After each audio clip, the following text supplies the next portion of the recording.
Election Day is almost here, and I had the opportunity to ask the candidates for U.S. Senate in South Carolina the same 14 questions. I met with Senator Lindsey Graham in our Fox Carolina studios and traveled to Columbia to meet with Jaime Harrison. Here's what they told me about gun ownership. What are your thoughts on the Second Amendment, and also what's your reaction to the fact that gun sales are on the rise throughout the country? Well, listen, I'm a strong believer in the Second Amendment. I mean, that's part of our Constitution. But what I do believe that, I like to go out and do sporting clays, trap and skeet. When I was on Capitol Hill, I used to take my interns every summer to the trap and skeet center because many of them have never shot a gun before, and it was a great experience for them. They learned gun safety and all of those types of things. I know that a lot of people love going out, and they're sportsmen. They like to hunt, and that's perfectly good. But we also know that there's some loopholes in our gun laws right now. One loophole was the one that Dylan Roof used in order to get his gun to go down and murder 9 beautiful souls at Mother Emanuel in Charleston. Well, including one of my good friends, Senator Clementi Pinckney. That day still lives with me each and every day. I see some of the family. I talked to Jennifer Pinckney, Senator Pinckney's wife, and his 2 amazing daughters who are trying to step in their dad's footsteps. They're still devastated. They still feel the pain from that moment.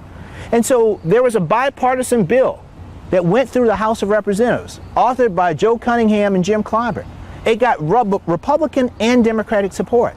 That bill passed in a bipartisan fashion. And not much passes in bipartisan fashion these days in the House. Well, it passed in bipartisan fashion. It is in the United States Senate.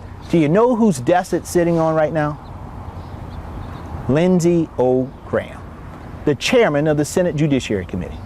And it's not that we are telling Senator Graham that he has to vote for this bill.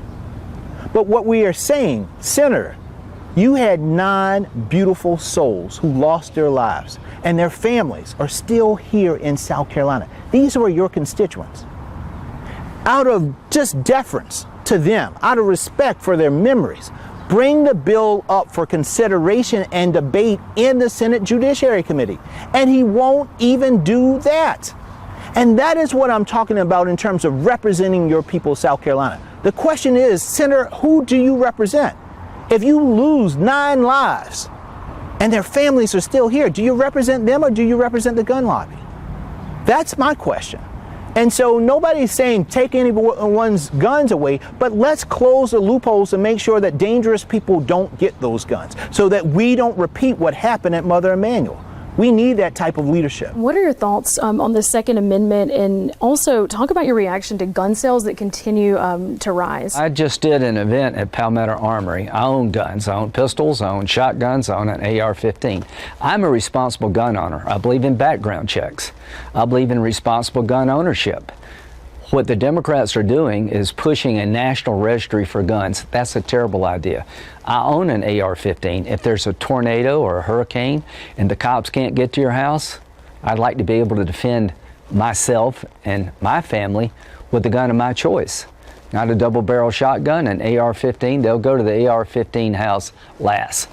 On the ballot is law and order, defunding the police versus defending the police. Responsible gun ownership is on the ballot. The far left in this country wants to confiscate guns, have a national gun registry. I do not. I do not want to ban the AR-15. I want people to responsibly own guns. So the difference between me and my opponent on the Second Amendment is really significant. And President Trump is your best bet to make sure your Second Amendment rights are intact. Why have 5 million Americans in 2020 bought a gun for the first time in their life? They see disorder in the streets. They see an effort to undercut the cops. Liberal politicians are declaring war on the cops, and you got thugs and criminals going after cops as if there's no consequence. So people feel that they need the ability to defend themselves. Responsible gun ownership is part of America, is part of South Carolina. I will fight for the Second Amendment. And to those who want to defund the police and take your guns away, where does that leave you and your family? To see more from Graham and Harrison, go to our Fox Carolina News app or our Fox Carolina YouTube channel. Both candidates answer 14 questions. You can watch online and in our newscast. I'll bring you updates on air leading up to Election Day.